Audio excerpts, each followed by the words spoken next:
नमस्कार, आप देख रहे हैं AP today news 24। Doctor Bhimrao Ambedkar के जन्मदिन के अवसर पर भव्य यात्रा निकाली गई।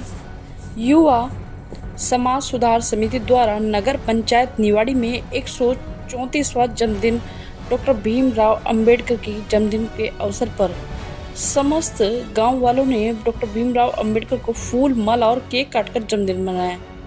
इस अवसर पर अध्यक्ष नवल किशोर, उपाध्यक्ष अंकित जाटव, नानक चंद, नगर पंचायत अध्यक्ष अनिल त्यागी और समिति के पदाधिकारी समस्त कार्यकर्ता मौजूद रहे। यह शोभा यात्रा मुनियापट्टी से शुरू हुई। शोभा यात्रा पूरे नगर पंचायत निवाड़ी में निकाली गई।